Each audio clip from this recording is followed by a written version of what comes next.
Ceann Comhairle, when I presented Budget 2020, we confronted the main challenge then facing our country, a hard Brexit.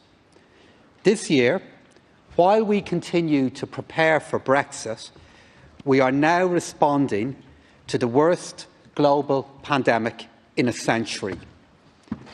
We live in an era of great uncertainty and increasing risk. Overcoming these challenges in the interests of our fellow citizens is the central task of this government. However, it is not enough that this budget, which I present with Minister McGrath, surmounts the immediate threats we face. It must also advance efforts to make progress on the great priorities which our society continues to value. These are core missions of this government: more homes, improved healthcare, and a better national response to climate change. We have faced numerous difficulties since independence, but never one like COVID-19, an invisible enemy that has caused great suffering and disrupted so much of what is central to our national well-being.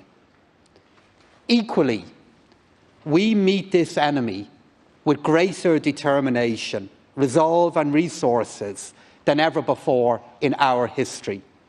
This is due to the careful management of our economy when times were good, the support and solidarity of the European Union, and more than anything, the hard work, the dedication and the resilience of the Irish people. So our message is clear. Yes, the test we face is daunting. Further demanding choices await. Yes, the uncertainty and anxiety about the future of lives, the future of livelihoods, is great. And yes, we will prevail. We will come through this, and from the ashes of the pandemic, together, we will build a stronger and more resilient Ireland.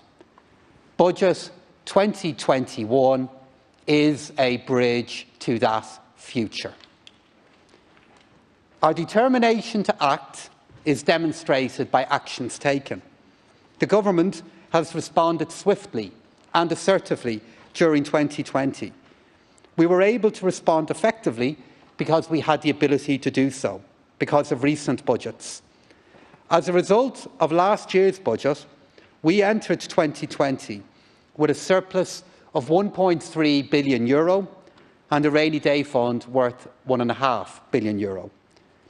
Crucially, entering the year with a surplus also reaffirmed our reputation with international markets, helping to keep our interest payments affordable as we borrowed more. To date, the total value of support measures amount to €24.5 billion. This is nearly 8 times last year's budget plans. We have never experienced a challenge like this, but equally, Ireland has never delivered such a strong response. As a result of this response, we aim to recover more quickly and prevent a recession turning into a prolonged depression. But crucial to this recovery is understanding that the health of the country and the health of our economy are interdependent. The better our public health, the stronger our economic health. The government understands the trade-offs in public health choices. We appreciate the impact of decisions on lives and livelihoods. However, we are responding to a virus that knows no borders. So it is imperative that we have a response that transcends national borders. That is why the importance of collective responses to international problems is clear. No one country can act in isolation. So it's important to highlight important decision made. The European Central Bank's bond purchase programme, the multi-year budget and recovery plan worth over €2 trillion. Interdependence combined with a highly infectious disease is a vulnerability. Economic interdependence combined with political purpose is a source of strength. And all of those European decisions strengthened our national response. Budget 2021 has obviously been prepared against a background of extraordinary circumstances regarding our approaching economic and budgetary prospects. As a result, it is exclusively focused on the rest of this year and next year. Two major assumptions underpin this budget. Once again, this year, this budget is framed on the basis of no bilateral trade deal between the EU and the UK. The Department of Finance estimates that the absence of such a deal will reduce Irish growth by just under 3 percentage points in 2021, with expected growth of 1.75 percentage points. Secondly, in relation to COVID-19, this budget has been framed on the assumption of the continued presence of the virus in our country next year and the absence of a broadly available vaccine. Looking to the final months of 2020, gross domestic product is projected to decline by 2.5% for the year as a whole, with domestic demand falling by 6%. The unemployment rate is expected to decline slowly throughout the second half of the year, reaching 12.25% in the fourth quarter, with an annual average rate of just under 16%. However, this figure could change depending on the path of the virus. My department is therefore forecasting a total loss of approximately 320,000 jobs in 2020, with this recovering by approximately 155,000 jobs next year. It is clear that this pandemic has had a disproportionate impact on the job prospects of the young. Youth unemployment hit a peak of 64% in May before falling to 37% in September, figures which were unimaginable just a few short months ago. As such, this government is steadfast in its determination to overcome the challenge of unemployment amongst our young. For 2021, overall gross domestic product growth of 1.75 percentage points is projected, with an unemployment rate of 10.25%. The level of economic activity of last year may not return until at least 2022. These projections incorporate today's measures into the pre-budget forecasts that were endorsed by the Fiscal Council. So the outlook remains uncertain. Under a more challenging scenario, growth could be reduced further. So, Ceann Comhairle, this is a stark reminder of the journey ahead. But if we make more progress on protecting our public health, then every day, every week and every month will be a step towards a future that seems so much better than seems possible today. So this is not the time for an optimism unfettered to the reality of the challenge that we confront. But it is the time for a hope that recognises our challenges and a hope that strives with the strengths of our economy and our society to succeed. With the onset of the pandemic, the government has maintained a clear strategy to respond to the great risks facing us today, building up healthcare capacity, protecting household incomes, supporting employment. The budgetary landscape has transformed dramatically in the space of a few months. A deficit of €21.5 billion, or 6.2%, is currently projected for 2020. While this is a huge figure by Irish standards, it is a similar level of deficit to what peer countries are borrowing. What is crucial is making sure that any deficit remains a manageable deficit. We are reducing the deficit carefully over the coming year, and this is one of our main budgetary objectives. As such, Budget 2021 forecasts a deficit of €20.5 billion, or 5.7%. Our borrowing is falling, but at a proportionate and careful speed. We are getting the balance right between improving our national finances and supporting jobs and investing in our public health and in our future. Again, I expect this to be a broadly similar reduction to peer countries. Using our hard-earned savings to address these challenges in our time of need is the right choice to make. I will therefore fully utilise the €1.5 billion rainy day fund and will bring a resolution to the Dáil this evening to bring this into effect. This year's deficit will bring our overall national debt levels to just under €219 billion, or almost 108% of national income. This is just over a €20 billion increase, or approximately 10.4 percentage points on our projections in Budget 2020. However, the increase in national debt does need to be seen in the context of the significant increase in private savings over the past few months. There are limits to the overall levels of debt that are prudent to take on. We must manage and reduce our borrowing levels over the coming years to move our national finances back to a balanced position and to remain well inside Eurozone levels of borrowing. We know what happens when risks develop in our national finances. We will not let that happen again. So this will require decisions in the future about how we continue to reduce our deficit, about our levels of spending and taxation.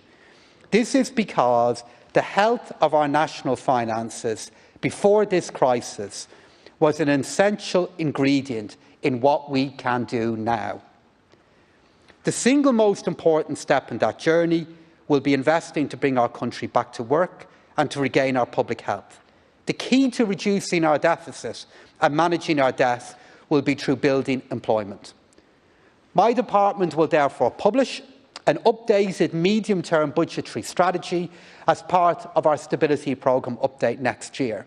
The National Economic Plan, to be published next month, will also have a key role to play in mapping out our economic pathway for the coming years and for developing economic resilience in a post-COVID world.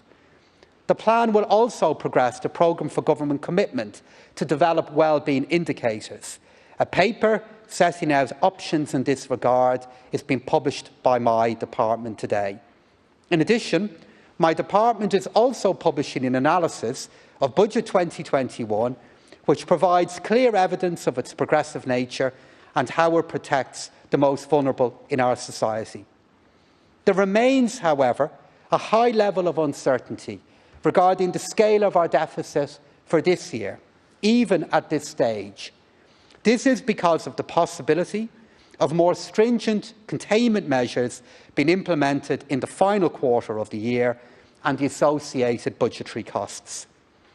So there will continue to be much uncertainty. Our key objective here today is to ensure that economic policy does not compound that, but it helps to manage it. It helps to mitigate it for individuals, for families, for businesses throughout the country. So I am today announcing a total budgetary package of over €17.75 billion, more than €17 billion of which relates to expenditure and €270 million in taxation measures. This package is unprecedented in both size, in scale, in the history of the Irish state. The impact of this budget will be felt in every household and business across the country. Of the nearly €18 billion, €8.5 billion is for our public services to address the challenges of COVID-19, including €2.1 billion in contingency funding. €3.8 billion will be spent on supporting existing services across a range of departments, in particular the Department of Health. Expenditure on core capital programmes will increase by €1.6 billion next year, and €3.4 billion will establish a recovery fund to stimulate demand and employment. Capital expenditure will increase to €10.1 billion, the largest amount that has ever been allocated to investment in schools, in homes and in public transport. And in addition, I am providing for a net tax package of €270 million. As committed to in the programme for government, I am announcing the establishment of a recovery fund worth €3.4 billion. This will provide significant additional resources to fund additional government decisions next year. It will be targeted and will help to stimulate increased domestic demand and employment. Crucially, given the evolving nature of COVID-19 and Brexit, the fund will be flexible in its design in order to provide government with the means to react swiftly to a constantly changing environment. It will focus on three main areas: infrastructure development, reskilling and retraining, and supporting investment and jobs. It will support both those in employment and those whose jobs have not survived the pandemic. This forms a cornerstone of our continued economic response in 2021. I want to turn to the small and medium-sized enterprise community, as they'll be central to our broader national recovery. They are indeed the backbone of our domestic economy, supporting thousands of jobs across the country. The SME sector requires a range of supports as it recovers from the immediate impact of the pandemic and accelerate market and technological changes. This can take various forms, including the extensive supports already available to the July stimulus plan, such as the Credit Guarantee Scheme and the Strategic Banking Corporation of Ireland Working Capital Scheme. To build on this, the Department of Finance is coordinating a group comprised of representatives from the Department of Business, Enterprise and Innovation, Enterprise Ireland and the Ireland Strategic Investment Fund, the European Investment Bank and the European Investment Fund. This group will report to me by the middle of November with proposals to leverage European capital and establish an equity fund with a mandate to invest in domestic high innovation enterprises. The Government will provide an additional €30 million in funding through the Ireland Strategic Investment Fund to support an appropriate and an effective scheme and thereby leverage matching funding for early-stage seed and growth capital. In addition, as part of a continuing process of ensuring that our business supports remain efficient and responsive, my department will this year initiate an assessment of how the Employment and Investment Incentive Scheme can be enhanced in light of the current crisis. In order to provide additional liquidity support for employers, I'll provide for an extension of the tax warehousing scheme to include repayments of temporary wage subsidy scheme funds owned by employers and preliminary tax obligations for the adversely affected self-employed. I'm aware that not all self-employed taxpayers can benefit from the losses provision introduced in July, but will have suffered a significant drop in income and would struggle to pay their 2019 balance and preliminary tax for 2020. Therefore, I will provide that the debt warehousing provisions be extended to include the 2019 balance and 2020 preliminary tax to allow such taxpayers to defer payment for a period of a year with no interest applying. 3% will apply thereafter and will attract no surcharge. On the temporary wage subsidy scheme, I'm announcing today that the Government has begun the process to apply for EU funding towards its costs. This EU fund, known as SURE, is part of the European response to help protect jobs and workers affected by this pandemic. This could result in Ireland accessing just under €2.5 billion. This funding will help to diversify sources of financing for the Exchequer over the coming period. Similarly, this summer, the European Council agreed to establish a Brexit adjustment reserve. While the technical details of this fund are still being worked out, Ireland will seek to avail of these funds in the coming years, given the disproportionate effect Brexit will have on us. We also need to meet the broader challenge of being responsive to the changing needs of the economy. The Employment Wage Subsidy Scheme is currently set to continue until the 31st of March 2021. However, a similar type scheme will be needed out to the end of 2021 to provide businesses with greater levels of certainty in the most uncertain of times. There will be no cliff edge to this vital scheme. It will continue during 2021, and the Government will decide on the form of its extension when economic conditions are clearer. I'm very conscious, Ceann Comhairle, that there are many sectors in our economy that have been particularly impacted by the government public health restrictions. Indeed, some specific sectors have been temporarily closed from the outset of the pandemic, such as the entertainment sector, our arts community, as well as many pubs.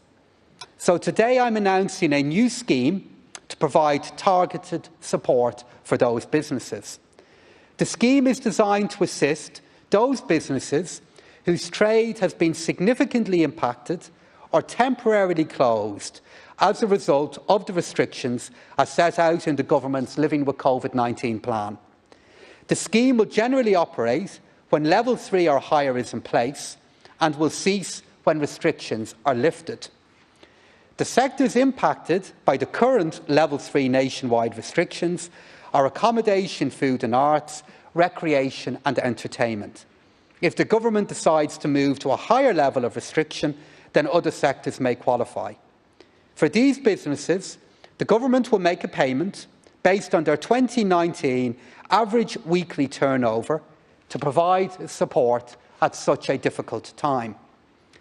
The scheme will apply to business premises where the government restrictions directly prohibit or restrict access by customers.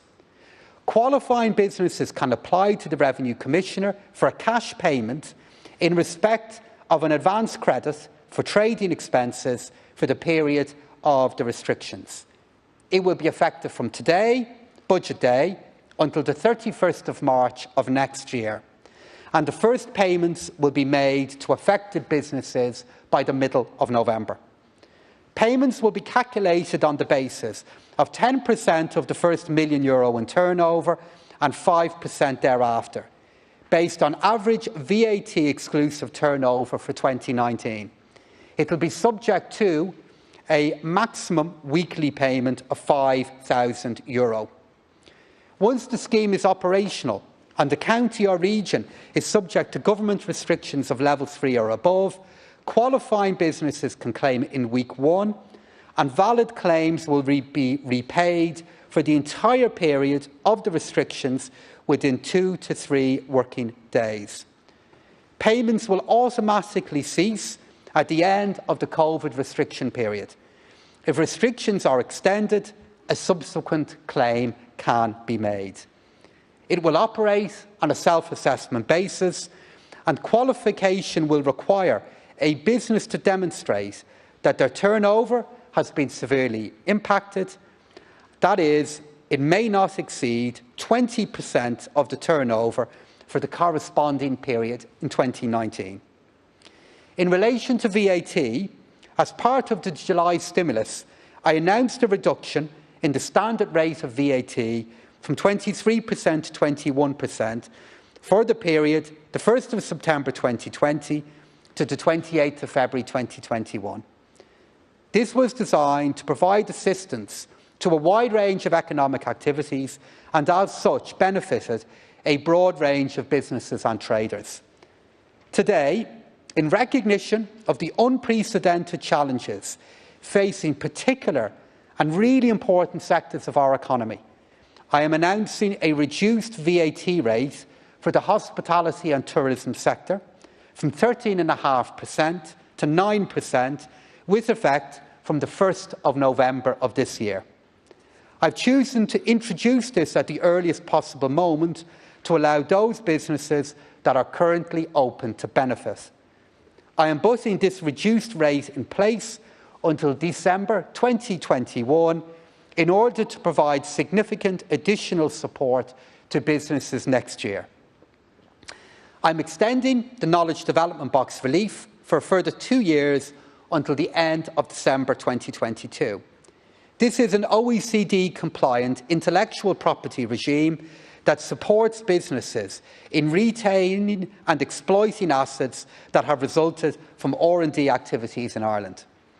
In relation to the film industry, one of the many sectors badly affected by COVID-related shutdowns, due to those shutdowns, much of the planned incentive effect of the Section 481 regional uplift for 2020 was lost. I'm therefore amending the scheme to provide for an additional year at its peak rate of 5%. The uplift will now be in place until the 31st of December 2023.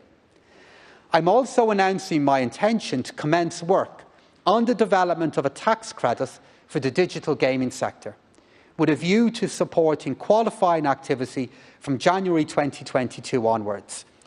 This is a sector that has seen exponential global growth in the past decade, and there are potential synergies with our established film and animation sectors to support quality employment in creative and digital arts in Ireland.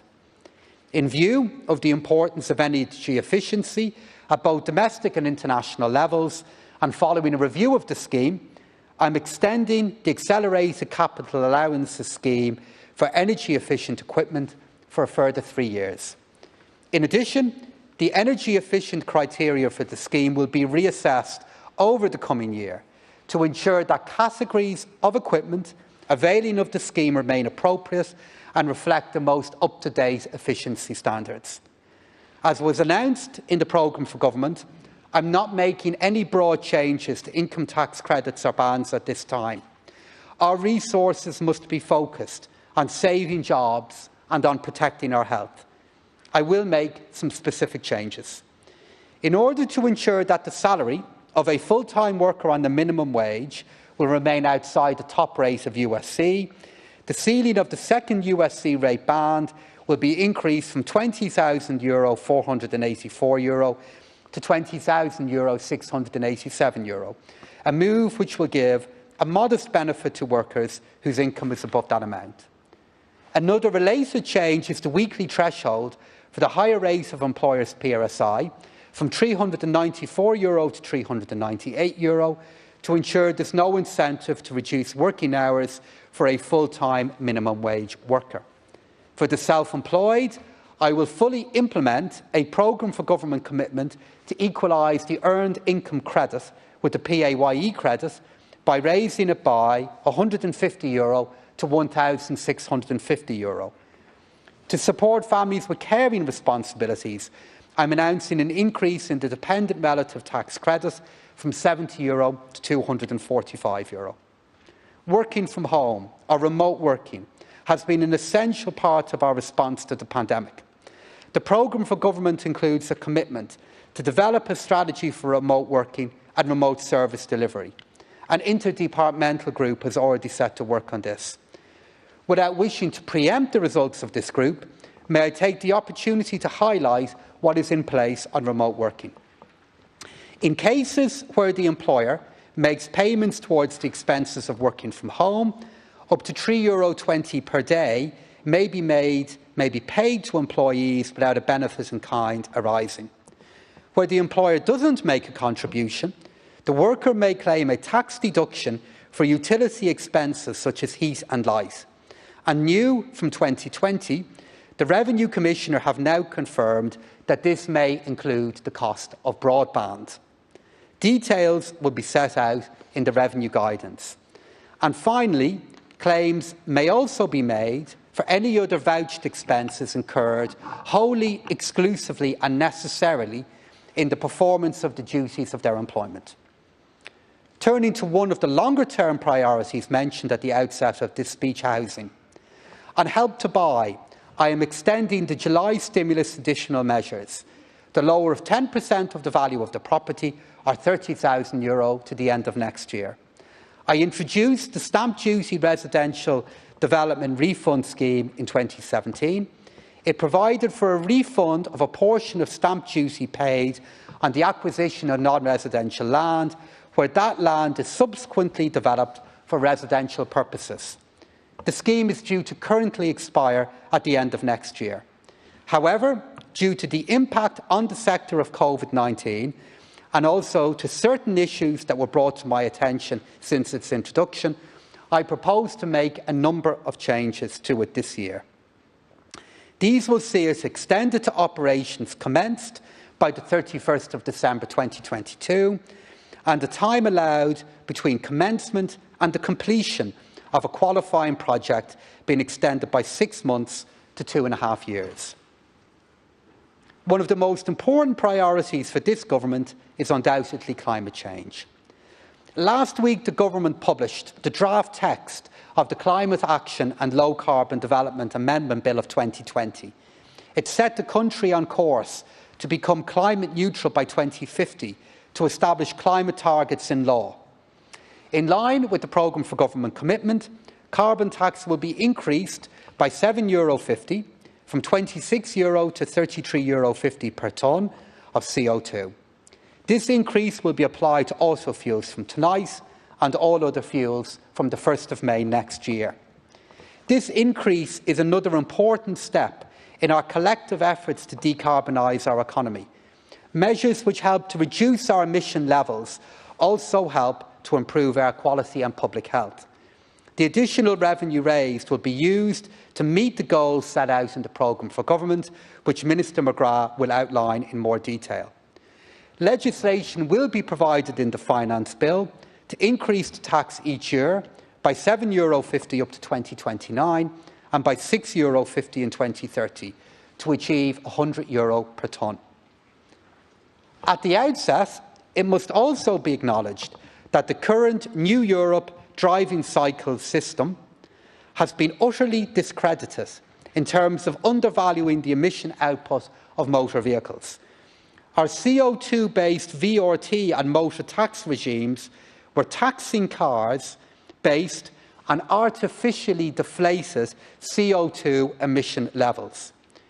We need to transition our CO2-based vehicle registration tax regime to the new, more robust, worldwide harmonised light vehicle test procedure emission system from the 1st of January next year.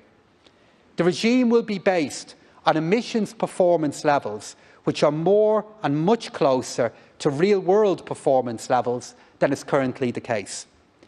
This modified new structure of rates and bans for VRT and motor tax has been adjusted to take account of the fact that cars under the new test record higher CO2 emissions. We strengthened the environmental rationale of the VRT regime to encourage motorists who are in the market for a new car to make greener choices. To create a level playing field between new cars and used imports, which have been subject to different emission tests, I am ensuring that used imports subject to the weaker emissions tests will have their CO2 values uplifted to a level equivalent with the WLTP test to which all new cars are subject. VRT release for plug-in hybrid electric vehicles and hybrids will be allowed to expire, having regard to the fact that there will now be much lower VRT rates for low-emission cars. I'll also taper relief for battery electric vehicles. It should be noted that the changes to the VRT rates and bans compensate for the changes to these reliefs. In addition, following on from its introduction in last year's budget, I am adjusting the nitrogen oxide, also known as NOx, surcharge bans so that higher NOx-emitting vehicles will pay more. It's essential that we take these measures now, as Ireland is way off course to meet our 2030 legally binding commitments. I'll also make adjustments to motor tax to ensure a level playing field. Currently, nearly 500,000 cars are in the pre-2008 engine-sized based regime, and approximately 1.6 million cars in the post-2008 CO2-based regime. Rates will remain unchanged for all cars in the engine-sized regime and all but the most pollutant cars in the post-08 regime. I am today, therefore, opening a third motor tax table for cars registered from the 1st of January next year to take account of the introduction of the WLTP test. I am also increasing excise duty on a pack of 20 cigarettes by 50 cents, with a pro-rata increase on other tobacco products. This will bring the price of cigarettes in the most popular price category to €14 and supports public health policy to reduce smoking levels in our society. Consanguinity relief, which provides for a reduced 1% rate of stamp duty and transfers of agricultural land between family members, is due to expire at the end of the year. I propose to extend this relief for a further 3 years to the end of 2023. Furthermore, in the Finance Act of 2017, I introduced a relief which provides for the stamp duty rate of 1% to apply where the transaction concerned is part of farm consolidation. The relief was introduced to encourage farmers to consolidate their holdings, to increase the efficiency and viability of their farms. It's currently due to expire on the 31st of December this year, but I can confirm that it has been extended by 2 years to the end of 2022. This will serve to align the next review date with its CGT equivalent. In addition, I'm increasing the farmer's flat VAT rate addition from 5.4% to 5.6% with effect from the 1st of January. Turning to corporation tax. Over the course of this year, just under €7.5 billion in corporate tax receipts have been generated by the Exchequer. This has played an essential role in funding pandemic-related expenditure.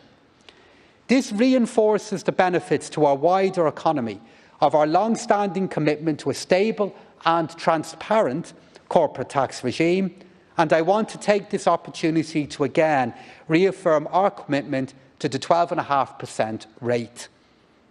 I will publish an update on Ireland's corporate tax roadmap. This will reflect on the significant action taken to date on tax reform and outline further areas for consideration, consultation and action over the coming months and years.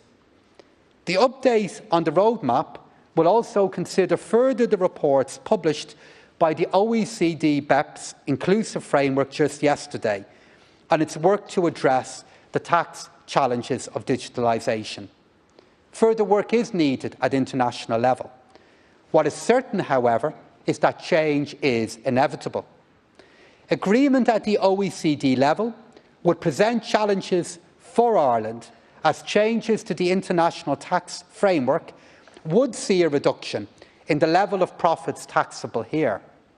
Failure to reach agreement at the OECD would also have negative consequences for the Exchequer. The work will reach a crucial stage next year. Decisions will be needed, and the future direction of the global and European corporate tax landscape will be decided upon.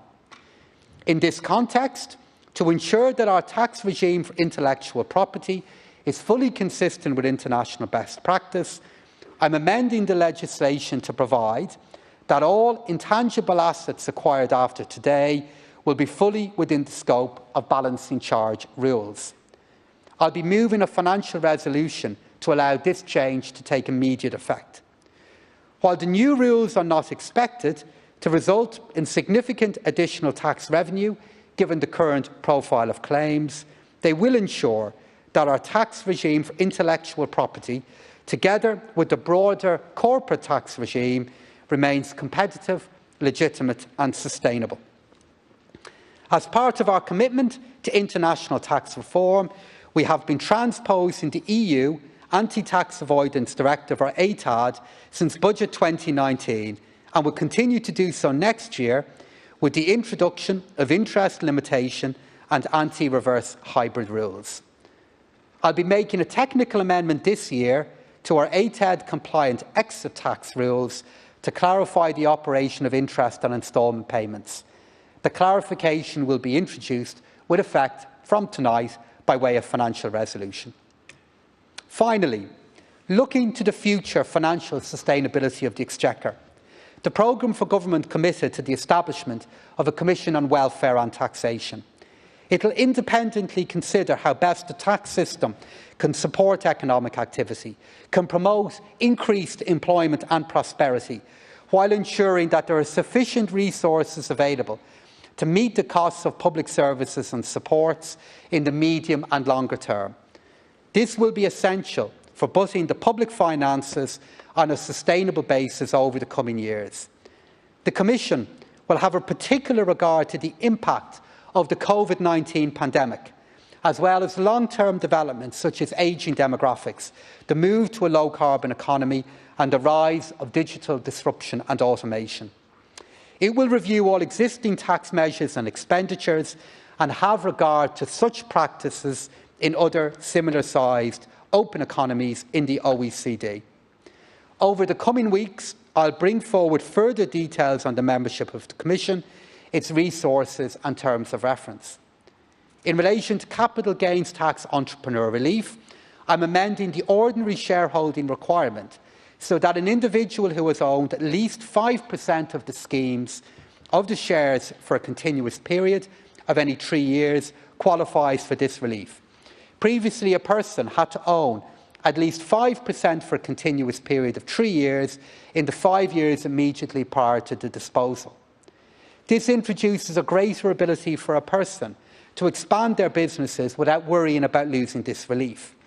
The fact that they'll still be required to work in the business for 3 out of the 5 years before disposal means that the easing of the ownership restriction doesn't benefit passive investors. In addition, I'm bringing forward a financial resolution tonight to make a technical amendment to CGT legislation to address an avoidance issue. An effective appeals process is, along with this work, an essential element of a fully functioning tax system. In July, I appointed an inaugural chairperson of the Commission. The new chair is responsible for delivering on the Commission's mandate, and I'm pleased and encouraged to say the Commission is now making progress in reducing the backlog of appeals. I want to conclude, Ceann Comhairle, by paying tribute to the heroes of this period, both seen and unseen. The additional supports announced today will play an essential role in helping them in the coming year. I also want to extend my sympathies to all who have lost life and health. Today's budget is the largest in the history of the state.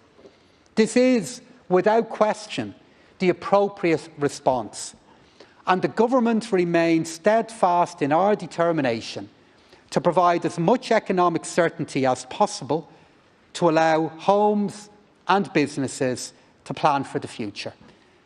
This will be done through capital investments in our future worth over €10 billion, new interventions such as the COVID restriction support scheme, and the maintenance of continued flexibility, such as through the Recovery Fund worth €3.4 billion. But 2020 may well be recorded as the most challenging year we have faced as a nation. To everyone who has experienced fear, stress and anxiety, let me say unequivocally, there is hope and that we will come out of this crisis.